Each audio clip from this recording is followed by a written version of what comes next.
So good afternoon, good morning, good evening, colleagues. Welcome to the February webinar, monthly webinar of the Local Government and Municipal Authorities Constituency towards COP30. We are just allowing all our participants to settle down so that we can run the session smoothly. So just give us one more minute and then we'll kick off.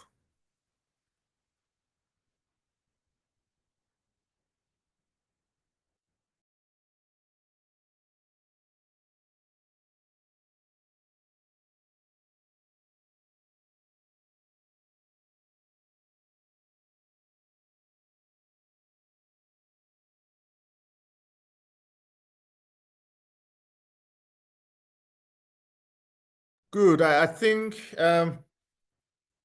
we have now all of our colleagues have joined. We can now kick off. So once again, welcome to the February webinar of the Local Government and Municipal Authorities Constituency to the UNFCCC COP30 in Belém. My name is Yunus Arıkan. I'm the Director of Global Advocacy at ICLE Local Governments for Sustainability, and I'm leading this session in my capacity as the LGMA focal point. So a couple of housekeeping. We are running this webinar in a recorded mode. This is available later on for our YouTube channel and our bulletins and available on our website as well. We usually take this around 1 hour, and we start with a web presentation. And then we invite all the colleagues to intervene. If there are any urgent burning issues, you can type in the chat box, but we encourage you to keep until the end in order to have the full picture available to all of you. In our webinars, we have time-to-time guests, and today I'm delighted. These webinars are repeated in the morning and afternoon of every third Wednesday, and as I said, time to time we have guests in our sessions, and today I'm delighted that for both of the sessions we have inputs from our partners in Brazil or South Africa, South America. In particular, in the morning, we will hear from Rodrigo Fur, Manager of International Relations from Association of Brazilian Municipalities. He will join us at the session related to COP30 updates, building on the outcomes of last week in Brasilia. And our colleague Bianca Cantoni will also cover the same topic in the afternoon from ICLE South America, so that all of the participants can have a direct hands-on view on what happened last week. And it's really exciting days and moments going forward in Brazil, of course. And we are very happy to see this progress. So our agenda will have a basic introduction. We will cover some of our outcomes from Baku. We will spend some time with Rodrigo, especially this time with the Brasilia dialogues in Brasilia. Then we will continue on multi-level NDC's calendar, our calendar, the discussion we had on the governance with our key partners of the LGMA, and also conclude the town hall COPs, and now we prepare for the next steps as well. We know we have so many colleagues familiar in our community, but some names are also new. In order to keep everyone on board, these are some of the information that keep us all on the same page. Who are we? We are the voice of subnationals in the UN climate negotiations and processes since '95, the first COP. We are influencing the negotiations by submitting our positions and participating throughout the year in the negotiations as observers. We contribute to the high-level champions and Marrakesh Partnership in setting the action agenda. We support the presidencies in shaping their agenda so that it is consistent and it is complementary to what we have achieved over these years. And we definitely interact with the parties, especially those inside the UNFCCC, Friends of Multi-Level Action, the friendly countries who are working with us, knowing that these countries can also are not static. Every country can have ups and downs, and every country can have different positions according to different leadership they have in their countries. So this is also a dynamic community that we are aware, and we are trying to be flexible as much as possible. We have several tools and LGMA. We have these monthly webinars. You can track the previous versions, and once you register in our website on the citiesandregions.org, you are receiving automatically your registration throughout the whole year. So we encourage you your subscription, and since you are already here, this means that you're already done that. We also encourage you to subscribe to our monthly bulletins, because the discussion we are hearing can also be now better compiled in our electronic newsletter, and it's also receiving input from our the LGMA partners. And again, the previous editions are available on the website of the LGMA, and we encourage you to refresh your subscriptions as well. We are in this era of a new climate regime is literally kicking off after all the discussions since Glasgow. The 10 years of Paris Agreement is now over. If we remember this 30 years since the birth of the convention, we also said that it is in four phases. We had the first recognition as a constituency, but the UNFCCC and Kyoto was not acknowledging us. Therefore, the first 10 years was relatively, we were on our own. There were limited engagements.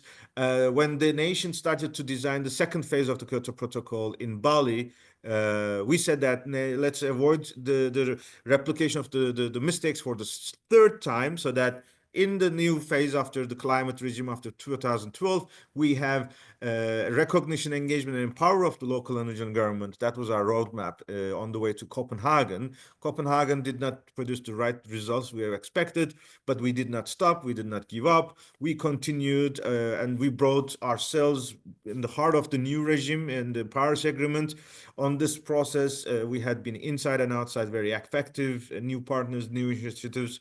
And starting from Paris Agreement, as soon as we are recognized, we demonstrated so many initiatives, so many processes that proves that as soon as we are recognized, we are able to support the process. And when we have achieved the recognition of multi-level action, urgency of multi-level action in Glasgow, we continue to build the process, Sharm el-Sheikh, Dubai, Baku, pushing urbanization, urban and climate ministers, initiatives like Surge, the multi-level MDC initiative, CHAMP, and multi-sectoral action pathways in Baku. This helped us because we also had made major decisions in addition to Glasgow in the UAE consensus, paragraph 161, urges multi-level action, which is something really changing the game. And since now the new indices are presented this year, we are assuming that starting from 2026, a new era of climate action is starting, and we are confident it will be much better than the previous ones because of our engagement effectively in the process. Very brief, you can find all our documents, outputs, recording, and filed in our website of the COP29. We had been engaged as our engagement mainly in the blue zone, the negotiations area. We have made official interventions verbally and also with the texts at the ministerials. We have been actively involved in of course, the host of the multi-level action and urbanization pavilion. That was our home for the 2 weeks. We had supported the COP29 presidency. We were engaged in the UNFCCC side events and other pavilions, and of course the negotiations in key areas like mitigation work program, the global stocktake, loss and damage, and other topics. Just transition are a number of those. We have daily newsletters. We have videos coverage. We have video interviews with our leaders present on site, which are all available on our website. And one of our success is our joint position that was released as early as September, was instrumental in preparing our leaders and networks at home in their preparations, their national governments, but also on site in the climate in the negotiations. Through our press conference, through our events, we were able to make sure that those messages were clearly communicated, and we also used this, especially the recommended text, in our submissions as well, and that gave us the power of us being proactively in the leadership of this process. And the pavilion, which was also hosting our daily briefings, but also numerous initiatives. We were very happy as co-conveners of ICLE and UNHABITAT to have co-hosts from Azerbaijan, from Turkey, Bloomberg. This was really demonstrating the multi-level collaboration, its power in this process. Just like in Dubai, Sharm el Sheikh, we also have released our immediate statement from the Baku. We said that it was delivering the bare minimum. The finance goal is still valuable. It is tripling, and even with innovative finance, it is much more than larger. But we were saying that it was enough, and we were already saying that with the expected changes since with the U.S. elections, we were expecting a spillover effect will be coming, and we were saying that in that complex and very concerning process influencing the weakening of global processes, our role of local governments at home at the national level is even more important, both in the global north and global south. And that's why we were committed to make sure that we are even stronger in COP30 in Belém. You may remember we are trying to map who is who in this process, and in that discussions we are also keeping track on the announcements. We have made an update of this document because since the last webinar, we have some new information available to us. For example, we have the official logo of COP30, and you may have noticed usually COPs are recognized with their host cities. Um, there are some exceptions, like Bon Fiji. It was the name because it was a combination of Fijian government and Germany. There was Madrid, Santiago, when the COP moved to Madrid. But usually we had familiar ourselves that it's the name of the city that was hosting is the brand and the logo. Here you see it says COP30 Amazonia, and that speaks a lot. That is the position of the Brazilian government. They really propose that this is an opportunity to highlight Amazonia's contribution to the climate regime and the interaction with the nature, with the indigenous people, with urban communities in Amazonia will be at the heart of what will we discuss. Of course, NDCs will be the topic, but the way we will be hosted in Belém in Amazonia will also give the impression that climate agenda is really now much more holistic. It should be much more holistic in order to reach the 1.5 degree and climate neutrality goals. Additional updates, we have now been receiving from the COP30 presidency that we have Mario Gustavo Motin as the observer's focal point. So that is the person that who would be involved with us in terms of our communication officially with the presidency. And we still, of course, are waiting for the Brazilian government to announce their other assignments, like the climate action champion, the youth champion, and subnational focal point. But we know the president designate Ambassador Andrea Del Lago and COP30 CEO Anatoni from Minister of Environment, which is a unique position that is an innovation from Brazil, are in charge, and it's exactly putting us to the next slide that we would like to spend the next couple of minutes because this is the picture you can see and is an extract from the official website, which I think was operational since a couple of days ago. COP30.br is the website of the COP30 Amazonia. And one of the first events they are promoting is the meeting that was held last week, which was a meeting of the mayors, for the newly elected mayors, but a dedicated space was created for COP30 presidency. And you can see in this picture all the names you have heard, and even more of them are there. Ambassador Del Lago, Anatoni, Ambassador Da Costa, Ana Claudia Rosbach, Greg Robertson, and the leaders of FNP, ABM, and CNM. So without further ado, obviously, that's what we would like to hear directly from Rodrigo Fur. Thanks a lot, Rodrigo, for joining us. We have really advantages because you are currently in Barcelona in the European context, so that you can comfortably join in this earlier compared to Brazil. But I even see Bianca. I'm not sure whether she's really here because it's too early for her. So I will leave it to you. I don't want to chase Bianca because it may be really risky for her to have her screen on. But Rodrigo, the floor is yours once again. Let's first hear you. Who are you? Who is the organization you're representing? Some of our colleagues may not be familiar, but then your perspectives as Brazilian networks and your reflections from the meeting last week. So thanks a lot, and the floor is yours. Perfect. Thank you, Yunus. First of all, congratulations. This amazing presentation of the road so far. I always have the opportunity of participating in the sessions in the afternoon and or the early morning in Brazil actually.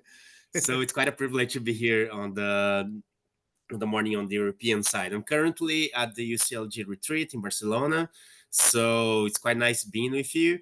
My name is Rodrigo. I am the lead on all things around climate and international and the SDGs in the Brazilian Association of Municipalities, or ABM. You guys have probably heard of some cities in Brazil that are quite active at international level. ABM usually presents those that are not that active. As you probably know, Brazil has a lot of cities. That's also the same scenario that we have around the world in other countries. Brazil has more than 5,000 municipalities, and the majority of them, more than 4,000, have less than 20,000 inhabitants. So there is the political need for some institution that also can represent them at the national international level, and that's the role that ABM plays. And you guys have probably heard some concepts that have come out in our road to COP30, like the Council of the Federation of Brazil, climate federalism that was inserted in our NDC, and all of that we have been big supporters of, and even the Council of Federation, the climate federalism are concepts that we have helped to build. So just for you to get a sense of where ABM is located in this national, international presence of cities and mayor in Brazil, because we have a very long tradition in Brazil of this mayoral leadership. We have a lot of mayors that are active in all things related to national, international politics. A lot of our Congress people, some of our presidents have started as mayors in Brazil. So we have this tradition of mayors being part of the political agenda. And that's not different for COP30. Since Brazil has announced COP30 in Belém, in the Amazon, a lot of our mayors have already started the political movement. And that's what you're seeing on the screen right now. This session is all about mayors. That's what we made clear for the government. Well, this new meeting, the meeting of new mayors, the new elected mayors, happened because last year we had municipal elections in Brazil, and we had a high rate of turnovers. More than 75% of the mayors right now in Brazil are on their first mandate ever. So that's quite significant because they are still starting to understand what is national politics, what is international politics. And that's one of the reasons why ABM joined the national government in hosting this event, and was the largest of any kind of these meetings in Brazil. We had more than 3,000 mayors present. And a lot of the sessions were full, were very interesting, but there were some that are very direct to this conversation that we're having right here, that had big voices, that had the right people on the table, and that got a lot of attention. We had a session on COP30, and that was on the auditorium of more than 500 people, and it was full, completely filled out. We had a session on the NDC and what we have been calling climate federalism, also filled out. We had a session about CHAMP. We had a specific session about climate federalism. We have a session about the programs that we are running in Brazil around adaptation, around mitigation. All of those had a lot of mayor presence. Just a little to say to you that Brazil has understood the assignment. And I know that right now, international level, there are some challenges, and we are still trying to understand what the climate movement will look like. And my perspective in Brazil right now is that Brazil is using its convening power like a beam of light and hope. Quite honestly, we are trying to use the powers that we have and this specific opportunity towards COP30 to make sure that we can put cities on the map, that we can put cities on the top of the agenda, and understanding that adding cities in the countries and NDCs will bring this perspective, will bring ambitious NDCs, ambitious climate commitments. And that's also what COP30 presidency, both André Aranha Correia do Lago and Anatoni has guaranteed us. They will use their convening power to make sense, to make sure that cities are on top of the COP30 agenda. And one of the reasons why I'm here today is to let you guys know a little and perhaps to build a little bit of trust between the international partners and who we are in Brazil. They understand quite clearly what LGMA is about. We understand quite clearly what has been done so far and who are the main partners dealing with this movement for the last decades. We are quite confident of that. We have a lot of these multilateral mechanisms in Brazil. They are quite national, like the Council of the Federation. We have the Committee for Interministerial Meetings on Climate Change, of which ABM is also part of. We have a lot of these things that are very national, but we are trying to use our space there to make sure that everyone in the government knows who are the international partners, who are part of the LGMA, who are part of the Global Task Force, and what is our ask, what has been our pledges for the last few years, so that the government knows that it's not only Brazilian mayors with these pledges. It's about a national movement trying to put mayors on the center of the climate movement. And you perhaps have my contact, you have Yuna's contact. If you need anything from Brazil, let us know. We'll be happy to assist you any way that's possible, and also make sure that you get to meet the right people in Brazil. Hotels in Belen are not something that I am able to offer at this point in time. It's quite hectic. It's something that I don't have an answer for what the logistical of that will be. But I can assure you is that we are using our political power to make sense that cities and mayors and regions and all things territorial are on the center of the COP30 agenda. So that's a wrap up for me, Yunus. I don't know if you need me to talk about anything else, but thank you for the opportunity. Excellent, Rodrigo. Thanks a lot. Thanks a lot, especially for sharing a little this frank and really motivated and very exciting updates. I see Bianca, but if you're okay, Bianca, I mean, is there if there's nothing that you'd add for this round, you can we can still have you there. But if there's anything missing, feel free to jump in. We were also thinking this is like in that sense a preparation, we are also in the beginning of a process of our engagement in Brazil. Those colleagues you are familiar, last month in Cuenca, Ecuador, we had the Intermediate Cities Forum of UCLG, which was the third time in a row. But it was because it was hosted in Latin America. This was also for us the kickoff of our road towards COP30, and that idea of using this event as a major opportunity came up. And over these weeks, we have also said there is a difference, as you said, Rodrigo. Brazil is much different from the previous COPs in terms of historical engagement, in terms of its diversity, passion, vision, and all these things. Especially in the last three COPs, the host countries had unique conditions we cannot change the national conditions because there's a COP going there. But it was clear we had limited number of membership, we had limited number of interaction with the national governments. We all benefit. We had met with new partners, new colleagues. But it is true, Brazil is much different, and we have to reflect and respect to this reality. The fact that so many institutional diversity is there is an opportunity and strength of our constituency. Availability of so many leaders, so many associations is something that we should build on. We had worked in the past, for example, the resolution of FNP, who was also influencing the presidential position and shaping the NDCs. So now we have ABM, we have CNM, the global networks, ICLE, UCLG, C40, FLACMA, the regional ones. They will all be involved in this process. And we will discuss in the towards the end of it the governance. We are very confident that the idea of having an LGMA COP30 Brazil National Coordination Group is exactly timely and will give us a huge opportunity. And in that sense, we are aware this week a number of other meetings are taking place. As you said, Global Task Force and UCLG has its retreat in Barcelona. Today and yesterday we had the Urban Shift Africa with C40, ICLE, WRI, which are also the key partners, as well as GCOM, are now in Nairobi. So we are still communicating our key messages in that global platform. But I think very soon, it may be very likely that we may be meeting this time in Brazil with the LGMA, other partners, so that we continue and keep this dialogue with the presidency live. Another point, this picture is really impressive.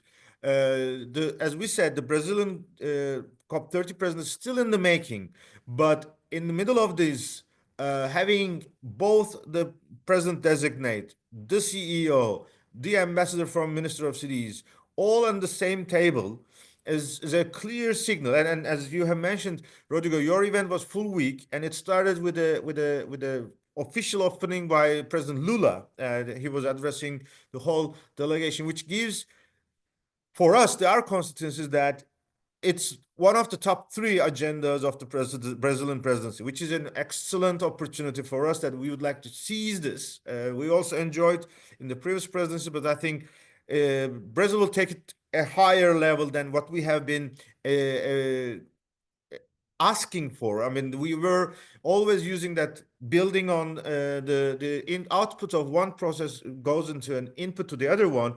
But for sure, through COP30, the multi-level action, urbanization will leapfrog in that space. So that we are seeing every signal, and our partners in the Champ, our partners in the Friends of Multi-Level Action will probably welcome this, and that they will make sure Brazil is not left alone, that Brazil's leadership is receiving other countries behind that. And we will see this in the NDC list that is also very promisingly evolving. Rodrigo, feel free to stay with us if until the end, if you don't have your immediate agenda in Barcelona in these meetings, but if you are also busy, feel free to squeeze yourself. But we are happy to have you on board, and we will keep this dialogue. As I said, by the next webinar in March, we hope we can bring much more clear structure of the LGMA COP30 Brazil National Coordination Group, which we hope you will be actively involved in the driver's seat together with other networks. So let's continue to the rest of the topics of this webinar. Yes, multi-level analysis is in the making. It is becoming a reality. It is happening. That is really the good news. This is a screenshot of, on the left, you can see a previous version. But as of today, 25 and the government, national government, have submitted their the new national climate plans, abbreviated as new NDCs 3.0. This was a deadline, soft deadline by February, but we are aware in practical terms, there's never a deadline because any country can submit any NDC anytime. These new NDCs can be better or worse than the previous ones, unfortunately. Our goal is, of course, that every NDC is much more ambitious, much more effective, and much more getting us closer to the goal of the Paris Agreement collectively and at the national level. The picture as of today, 25 is around 10% of all parties, which means we have still a huge long way to go until September, where UNFCCC will be using this cutoff date mainly to prepare their synthesis report. Again, any document, any NDC can be presented in October as well, in November as well, or even afterwards. The logic is that in the past, in the Kyoto Protocol era, UNFCCC was reviewing, exploring any inconsistency and whether they are complete matching with their national goals, and there was a compliance regime so that those, if you do not fit with your original goals, you were almost punished. There were cases that some countries had received warnings, but of course that was the good and the bad part of the Kyoto Protocol era, and which is scrapped in the Paris Agreement. So the new climate regime under the Paris Agreement is that national governments have full governance or authority on their plans. They have the right to change it. UNFCCC has a mandate to make them available publicly, transparently, and of course, create a public pressure and a momentum, not a pressure, but maybe a coalition, so that every nation can bring better NDCs. As we will see now, in fact, because of this machinery, all these campaigns, communication, commitments, initiatives, inside and outside the NFCC, are all aiming to make sure that the documents, national documents, are enriched with this information. They are synthesized at the national partners and at the national level, and they are reflected to the national plans. So what we have seen out of these 21, around 42% of them come from those who have endorsed CHAMP. And this was a good signal that our CHAMP endorsers are significantly, actively leading this process. And even better news is that 100% of these CHAMP endorsers, 9 of them, are fully presenting the multi-level NDCs in practice. Just a second. Today, I'm in a home office mode, which means I have a visitor, which is the reality of our new life. So sorry for this interruption. And the screenshots on the right part of the screen gives you the examples of the several paragraphs. All NDC, all CHAMP endorsers have promoted CHAMP in their NDCs. They have introduced specific reflections on how they translated CHAMP into their projects, processes, and documents. Climate federalism, as the version that you have seen. Canada has a submission from provinces and territories. UK has a reference to core cities. US says that we are confident that these goals will be reached by our cities, states, and tribes. The Ecuador NDC refers to 8 cities. Panama says that all my local governments are involved in the process. Japan says that they have rolled out their regional councils with the local government, so that numerous examples are there. And it's even, we know in the countries there are even more efforts, but already having this much better than the previous versions are already giving us the confidence on why such an initiative and such a process is helpful. And even there are some NDCs from parties who are not necessarily endorsing CHAMP. They're also giving some very nice examples, like Switzerland, which refers to cantons. It's I think really these references was not that clear in the previous NDCs, and that you remember the UN Habitat analysis of the urban component of NDCs, which was a document that was analyzing the previous NDCs. We were saying that the 2/3 of the NDCs still have a potential to be better prepared. And if you have seen this text, all of them are much better than their previous versions. Some had really no references, and now they have it. Some references were there, but it is stronger.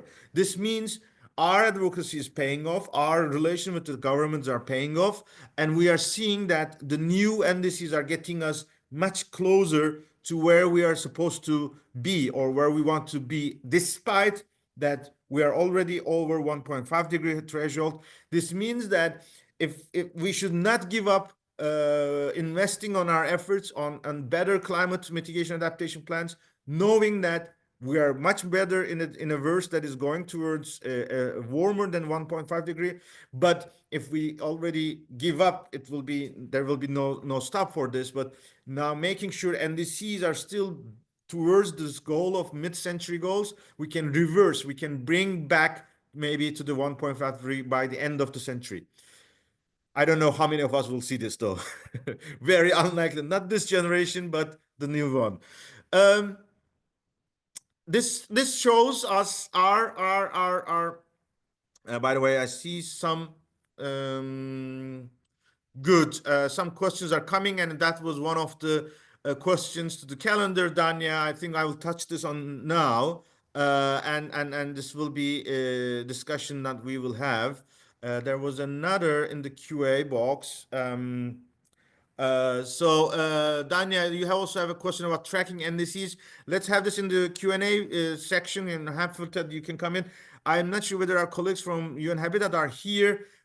Probably we can see what they are doing in the updating of the UN Habitat analysis with the Southern Denmark University could be an answer. So let's proceed with the calendar first. This is an updated version and it's even getting more inputs. We will update this in the LGMA webinar, LGMA February bulletin that will be released next week. There are some tweaks in this one that is not visible.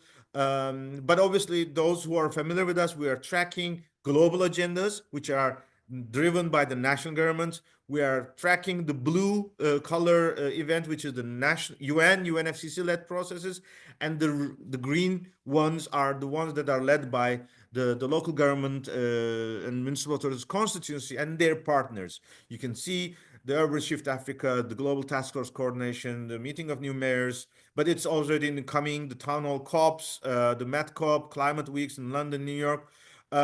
We are still tracking the national process. This weekend, the German election is coming up, and the way the German politics will shape the new government will impact the European and global policies on climate as well. We are seeing that there will be the climate ambition tour in end of March in Paris, kicking off a global agenda as well.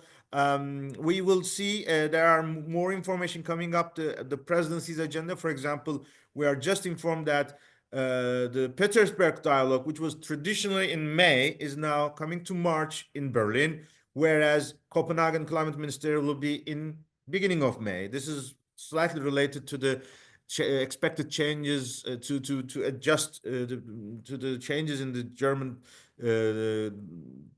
governance after the elections, I guess.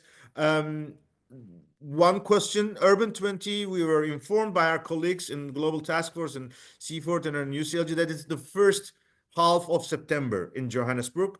We will hear from them as on the conduct exact dates, but we are sure that it will be the first half of September. We are still discussing with the UCLG and C40 about how they wish to be ensuring our presence during the G20 Social Summit in Johannesburg, which is the last 3 days of COP or the last week of COP30 in Belém. So it's the same time.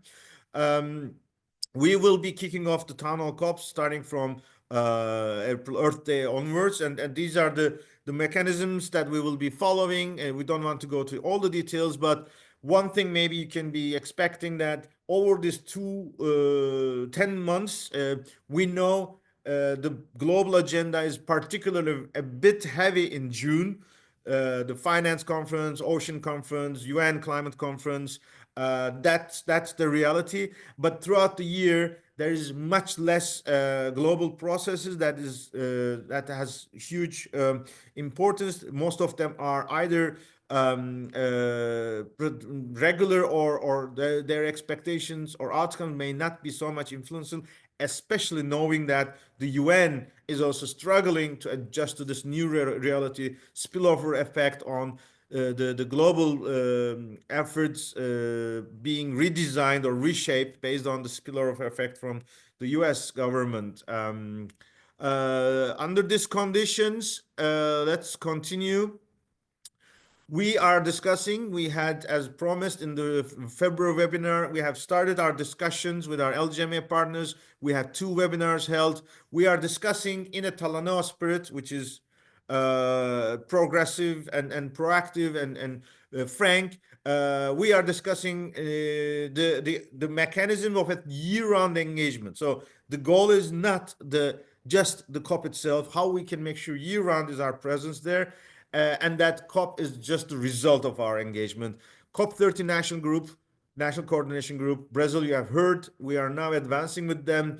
Obviously, this will be an annual and a case-by-case issue. Next year, we don't know the presidency, Australia and Turkey. We may need to update. Obviously, actors will be different. So that will be every year starting from scratch. Thematic working groups, there had been discussions whether we need so many. Last year we had 15. Maybe we decreased the number, we defined their deliverables, and then feeding into a steering committee, which was the original drafting committee, which still should be leading us, but should receive more inputs from thematic working groups, should be much frequently meeting, and should give guidance and presence of LGMA in various processes much more bolder. We should make sure town hall cops receive input and feedback from our LGMA community, and we could consider to assign ambassador speakers or spokespersons or leaders in advance, and all the LGMA focal point role of ICLE will continue to shepherd all these processes as appropriate. Our final slide of today's presentation is our agenda in Bonn during the UN Bonn Climate Conference SP62.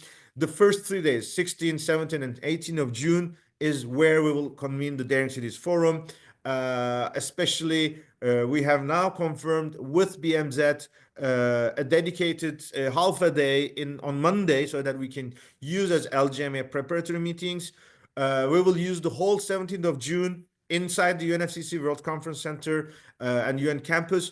We already have received assurance from UN Climate Secretary that they are very eager to support us in logistically and also politically. You may remember the Brazilian climate champion is still not announced, but we are very hopeful that as soon as he or she is assigned, that person will also agree with this proposal, so that we can have a dialogue with the champions. And on the 18th of June, Wednesday, we will dedicate the whole day at the GIZ auditorium, a debate on multi-level action, plenary and breakout groups, but then followed by roundtables focusing on research, IPCC AR7, and business and innovation, especially on energy efficiency. We had some interesting conversation with some partners, so we are soon to announce this, and we will encourage you to join us in our Reflect webinar of Daring Cities on the 5th of March as our kickoff for our annual engagement, which will continue through virtual forums after June as well. I think I can stop here. I see a number of feedbacks, points. I would suggest now I have seen some of those. Carl has asked about Bonn. I think, Carl, my last slide was responding. Thanks for your interest. That's good. John has made one point. Is there by any chance also a brief and the point advocacy one paper where and how cities and multi-level grounds are key and indispensable to deliver on NDCs? This is a good question. On the LGMA website, we have a champ dedicated website. This gives some information on probably what you were asking for. Numerous partners have numerous resources. I think we will make sure these are available in our resources section, but we can also direct you some other documents that is developed by different partners, and we can also think about having the LGMA dedicated section. I know in our COP29 key position, one of the annex was multi-level action, and this was our proposal. That could also be helpful for you. It was around 4-page document, and we can make sure these documents are much more available. And thanks for your interest. Amelia has already shared the Champ brief. Ariel shared the website of Champ in our position, as well as the link to our position paper. That's already very, very helpful, and thanks for all the partners. Danya, I'm not sure whether you want to address verbally any points that you want to raise in the Q&A that you have responded. So I'm not sure whether we have partners from UN Habitat in this call, because I know today in Nairobi there are still, and in fact there is already a closed Champ partners meeting. So a lot of our colleagues are all still putting their efforts there. But I assume we may check, because UN Habitat has already indicated their collaboration with the COP30 presidency, including Minister of Cities, ICLE and UN Habitat convening jointly and co-hosting the space in the blue zone. So Danya, regarding the update from of the new submissions. We will check with them. Maybe we can have a brief additional materials, and if there are other colleagues who have already done so, we can use this and make sure these are available on our website. But maybe I go back to that slide while you're discussing this. Feel free to raise your hands if you would like to have any additional points.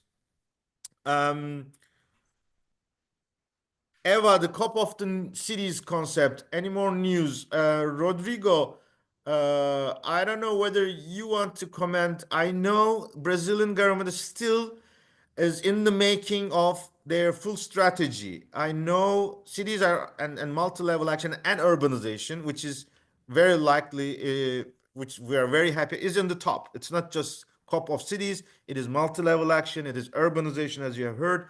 Rodrigo, if you wish, just feel free to comment. But of course, you are not representing the national government for sure. Yeah, so the last conversation that we had, like high level with the ambassador, was in sorry, early February, and his approach there was urbanization as a framework, and then cities and climate change as like the vector for change. He, especially you, I don't know if how many of you have been to the Amazon, but the only way also to curb climate change is make sure that we have like alternative sources of development for the people living in the cities there.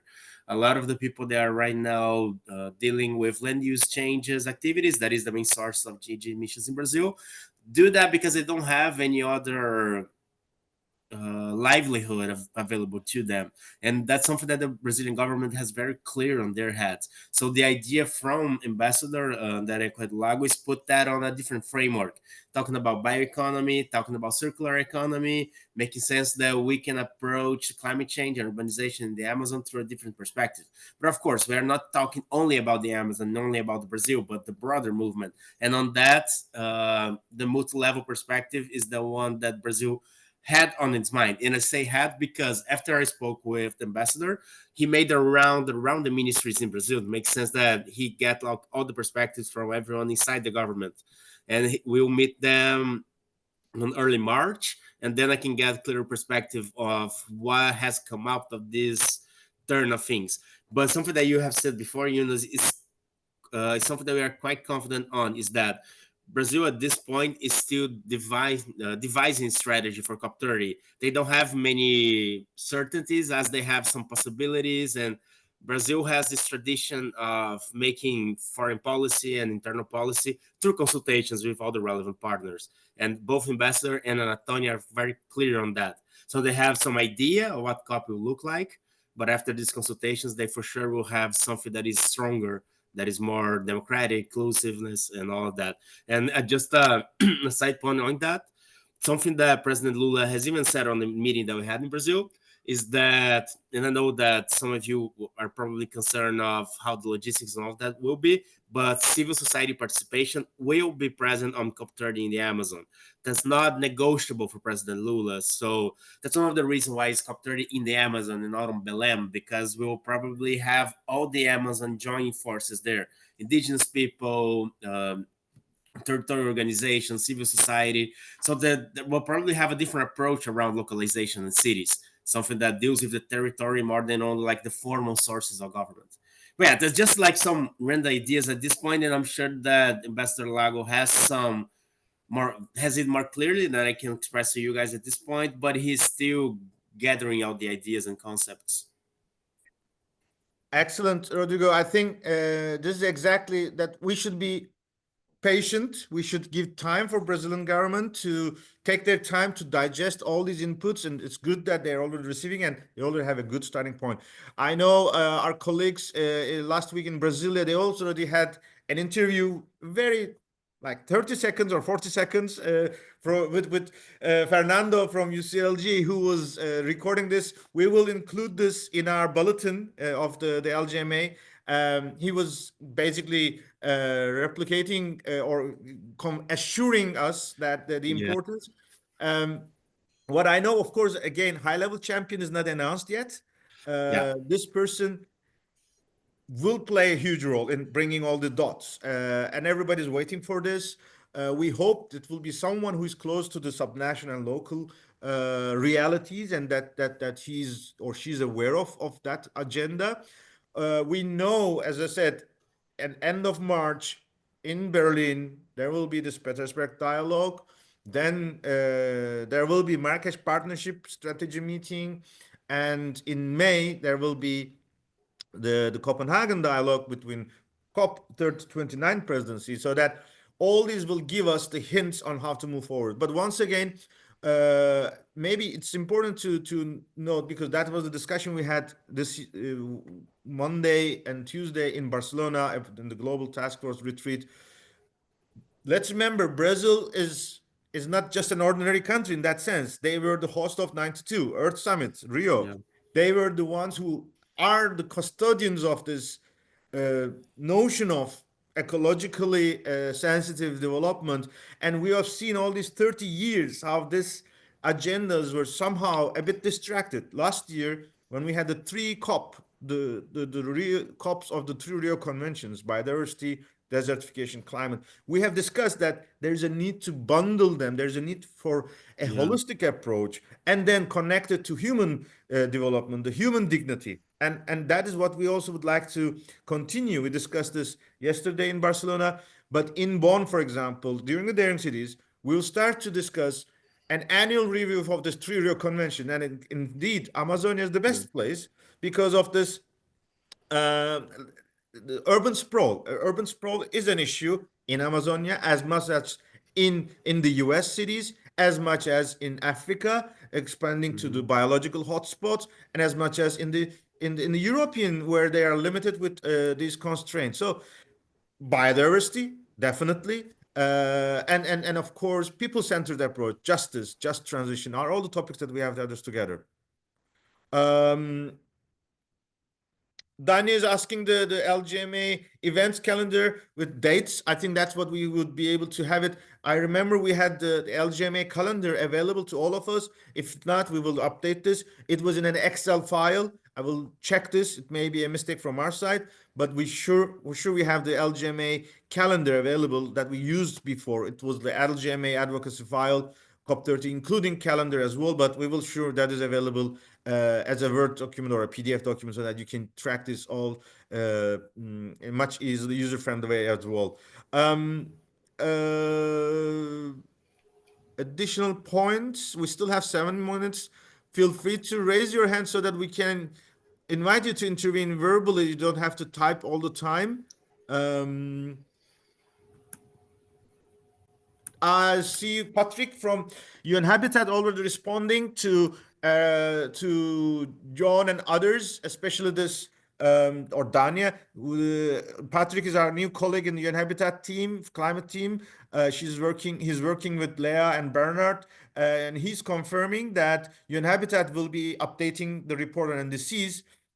And he says that although this will not be a live document, maybe we can check. I know so many of our LGMA partners are here. Ariel is here from our comms department and comms lead of the LGMA. I think we can check how we can make this much more easily trackable. So maybe we can find some innovative ideas and tools so that we track this effectively. That would be really a good service to all partners and demonstrate LGMA's leadership.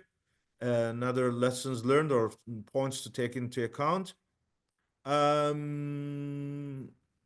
Any additional point that wants to be addressed here? Maybe we can go back to the calendar. Well, since we discussed it a lot, it may help us. So March, as we said, it's not visible here, but it will be the Petersberg Dialogue, Climate Ambition Tour with Al Gore and several other countries. In April, we hope to have the 22nd of April as the marking the Earth Day. Rodrigo, I see your hand raised.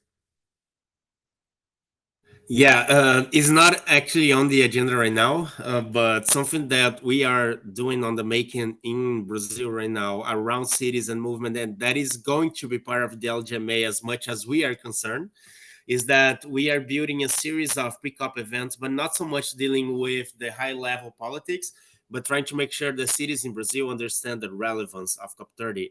And for that to happen, we will need the presence of you guys here, and more specifically, Iclay and everyone from LGMA that are on the ground in Brazil. It's a conversation that we have been having in the office in Latin America, Iclay C40, UCLG, WRI, all of those that are here, because we're trying to make sure that cities in Brazil understand the international perspective of everything that is going on there. So we'll probably have like a different color on the calendar here that is just specifically movement in Brazil. We are trying to tackle a little bit more than 1,000 mayors understanding what COP is about, what are our pledges, and that's something that is going to be made nationally, but with this international perspective high on our concepts. It's exactly why we are so eager to have this national coordination group and happy to support. I'm happy that Ariel is able to provide some feedbacks. One point before Ariel, Rodrigo, on that line about this tracking. No, I come back to that. Let's hear from Ariel first. Yeah, first. Ariel, the Great. floor is Yeah, yours. no, it was great to hear that, Rodrigo. I was exactly thinking that was going to be my question for you, of exactly how LGMA can assist your mayors with the work that they're doing. So that's great to hear. I actually want to talk a little bit just quickly about communications.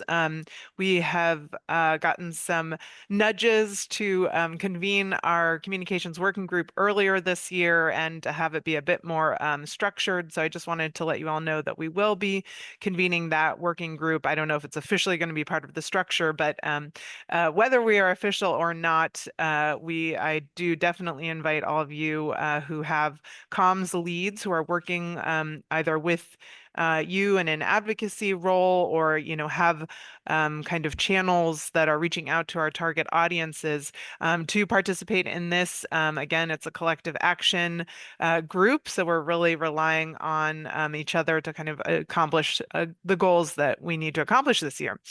So I'll be sending out more information about that, but I'll put my email in the chat here. And again, feel free to either connect me to your comms folks or send my email their way. So as Eunice pointed out, of course, we are sending out the call for content. So if you have for our monthly newsletter, so if you have content for us, please do get in touch. If you are not getting that call for content, I also reach out to me. I'll put in my colleague Mateo as well, who is leading on the newsletter. And again, just a really important method of reaching out. The newsletter is reaching over 2,000 subscribers now. So, it is, I think, a good place for us to really centralize what's happening within all of the networks in one place. So thanks a lot. Indeed, Ariel, thanks a lot. And we also agreed one of the improvements in our LGMA process this year is the language diversity. We try to make sure the documents are available in Portuguese, and I think we should help each other. So colleagues in the LGMA Brazil National Coordination Group can help us sharing some of the burden or resources so that our documents are available, not just Portuguese, Spanish, French, Arabic. That's something that we really have to build up our capacity on that. I remember now while talking to you on the website of the COP30 presidency, just next to the event, there's also a very brief note on how this adaptation project of the Brazilian government, which is Resilient Cities process, is also available on the website. And Champ is also playing a role in that. It's a process that is in the making since last year, and it's particularly on adaptation. Let's remember the floods in Rio Grande do Sul last year was also very, very shocking for all of us, and there was also a lot of efforts on that. So there are a number of capacity building processes going on. Another point, just I know we are already on time, but on the 6th of March, Committee of the Regions will have their stakeholder consultation in Brussels, which will be public also, is also again kind of opportunities that we will reflect in our calendar, and then we will use all these opportunities. And I assume either in March or April, maybe we'll have the representative from the COP30 presidency joining our webinars. I know in the in the Daring Cities webinar, we are hoping to have Ambassador Da Costa from Minister of Cities and others as well. So we will try to improve new mechanisms and new channels as well. I think Eva, Paris 10. What I heard from the city of Paris deputy mayor who was in Barcelona, that in June, on the 23rd of June in Paris, there will be a celebration. And then they will go to London where they will have the C40's 20th anniversary. That is how Paris is planning to have this Paris Plus 10. The event in March in Paris by Al Gore will also be kind of bringing momentum, but I think it will not be an official Paris 10 moment. It will be something different. Okay, good. I think we've covered all the topics raised by all the partners. Thanks for your interactive engagement and all these motivations and contributions. Thanks, Rodrigo. Thanks, Bianca. And we will continue in the afternoon. And we'll continue to share our information and develop it together as a joint effort. Have a nice day and wish you the best.